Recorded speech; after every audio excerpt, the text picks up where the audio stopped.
Bienvenidos. Ruta pedagógica y mensajes claves para COVID-19. Coronavirus. La Defensa Civil recomienda el buen uso de los equipos de bioseguridad para prestadores de salud en servicios COVID. La importancia de esta capacitación está enfocada exclusivamente a aquellos servidores que directamente van a tener alguna inferencia con relación a los pacientes con COVID. Por eso vamos a tomar esta capacitación tomando en cuenta los principios universales de la bioseguridad. Entonces es muy importante que clínicas, hospitales y el personal de atención prehospitalaria, específicamente aquellos APH de la Defensa Civil, que tengan que prestar servicios con relación a la atención del COVID-19. Los objetivos importantes es que debemos identificar en dónde tenemos pacientes con tres posibles líneas en cuanto al COVID. Pacientes no sospechosos, pacientes sospechosos y pacientes confirmados. Cuando la infección es de característica intrahospitalaria, los elementos de protección personal tienen que ser colocados de forma completa, tal y como se encuentra en las capacitaciones que estamos adquiriendo. Se debe prevenir por completo los accidentes laborales, específicamente el accidente laboral que me conlleve al contagio con COVID-19. Para tal razón vamos a aplicar todas las medidas que en esta capacitación les vamos a aplicar para que ustedes entiendan la importancia del uso de los elementos de protección personal.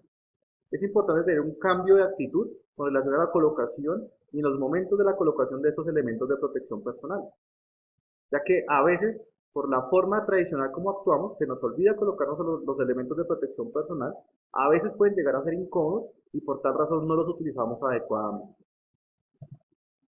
Importante recordar nuevamente todos los momentos que tengo para la higiene de manos.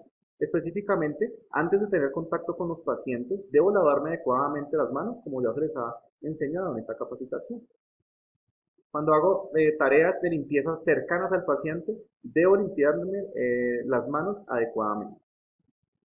Después de tener contacto con el paciente, cuando tengo contactos con sus fluidos y después de haber visitado o de haber manejado al paciente, debo lavarme las manos.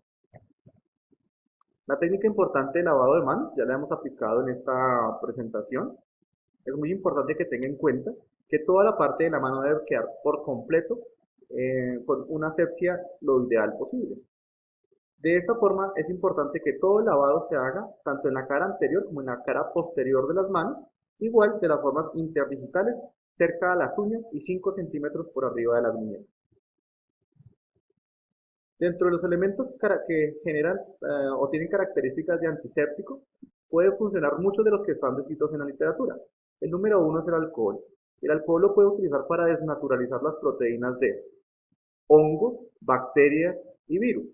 Es por eso tan importante que la ropa, que algunos elementos como el calzado, sean rociados con este tipo de material como el alcohol. La característica de este alcohol es que debe tener un porcentaje por arriba del 70%.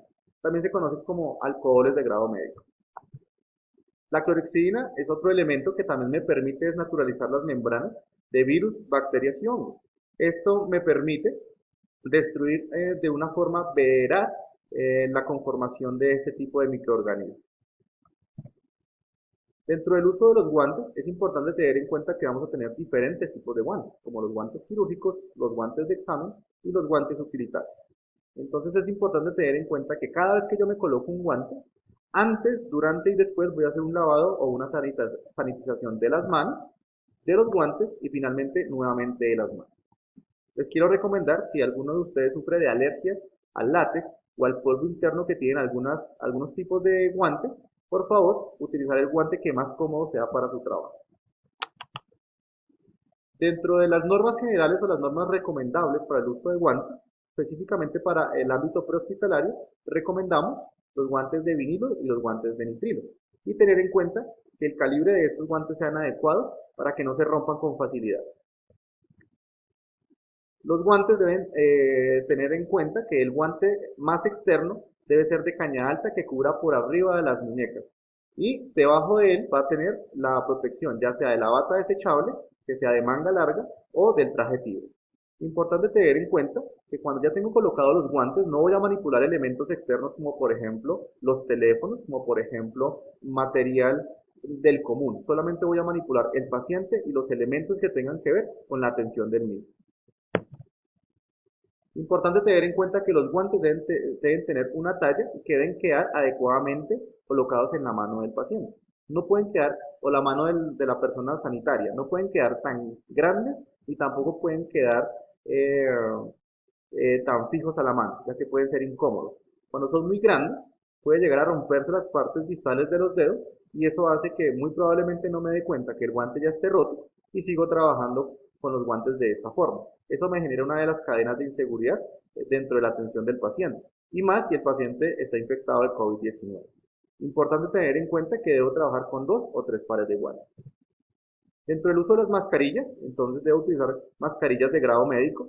Importante que la mascarilla de grado médico para pacientes potencialmente infectados con COVID o que son sospechosos de COVID o que están confirmados con la enfermedad, siempre los vamos a manipular con mascarilla N95. Para la mascarilla N95 debe tener en particular la forma de colocación y la forma de cómo se quita de nuestra cabeza. Al igual, las formas de protección y prevención con el uso de esta mascarilla. El protector nasobucal o el tipo de mascarilla quirúrgica también es un elemento útil para la atención de pacientes con COVID-19. Vamos a tener una característica con este tipo de mascarilla. Esta mascarilla no se puede utilizar con paciente confirmado y yo debo tener en cuenta si lo utilizo o no lo utilizo con el paciente sospechoso. La defensa civil le recomienda que con el paciente sospechoso y para aumentar los grados de responsabilidad y los grados de prevención con relación a la relación paciente-APH, les voy a recomendar que con el paciente sospechoso también utilicemos N95. Pero para circular por la calle o para atender pacientes que no estén confirmados con COVID-95, no es necesario utilizar la mascarilla N95. De tal forma podríamos utilizar esta mascarilla médico-quirúrgica o la mascarilla tradicional que conocemos dentro de nuestros cursos. Esta mascarilla me va a ayudar para las salpicaduras y cierto tipo de aerosoles.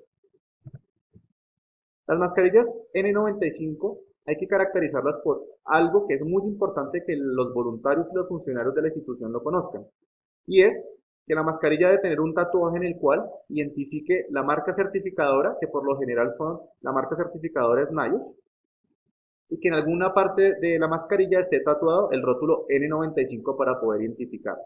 En la parte interna de la mascarilla voy a tener la parte de filtro. El filtro no se puede tocar con las manos directamente, ya que nuestras manos contienen grasa o puede estar contaminados con polvo o con la misma partícula a la cual yo me quiero proteger, en este caso el COVID-19.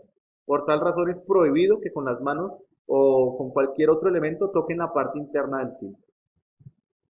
Por ende, entonces la colocación de la máscara tiene unas formas de hacerlo. Dentro de la identificación de la mascarilla N95 vamos a identificar la forma correcta de la colocación, de tal forma que el respirador selle por completo e impida la posibilidad de la entrada de partículas anexas a nuestro rostro. La primera forma es sostener el respirador, la mascarilla, de tal forma que podamos sujetarla por completo en su cara externa. Esto lo vamos a hacer en forma de copa. Vamos a tener en cuenta cuál es la forma de la colocación, como debe quedar finalmente en la cara, teniendo en cuenta que el moldeador de nariz tiene que quedarnos hacia la altura del tercio medio de la nariz. La vamos a llevar hacia nuestro rostro, la vamos a empezar a acomodar de tal forma que no nos tape los ojos, pero que tampoco queden espacios por los cuales las partículas de aerosol puedan penetrar hacia nuestra cara. Vamos a sujetar el primer caucho, ese caucho va a ir hacia la parte inferior y posterior a ello voy a sujetar el segundo caucho. Ambos cauchos van a pasar por encima y por detrás de la cabeza. Una vez los dos cauchos están bien sujetos hacia la parte posterior de la cabeza, voy a moldear por la parte lateral de la máscara de tal forma que me quede bien sujeto y evitar la penetración de partículas, específicamente aerosoles a la cabeza. Esta mascarilla tiene algo en particular y es que cuando no tenemos experiencia en su uso, muy probablemente nos vamos a sentir un poco sofocados en los primeros minutos de la colocación. Esto es natural, debemos respirar despacio y tener en cuenta que tenemos puesto una barrera que nos va a generar un poco de incomodidad tanto en la inhalación como en la exhalación. Por favor, ten en cuenta que esto es una barrera supremamente útil y necesaria en la atención de pacientes con COVID-19. Por favor, no retirársela cuando estamos cerca del paciente o cuando estamos en el domiciliario del paciente o en la zona hospitalaria. Finalmente, debo identificar que todo el sellado esté perfectamente permeado con relación a la cara del paciente. Se les recomienda que utilicen una buena máscara específicamente, que las logren identificar de acuerdo a sus necesidades. El sellado debe quedar tan riguroso que cuando usted respire va a sentir esa dificultad que les acabo de mencionar. Esto es normal dentro del filtro.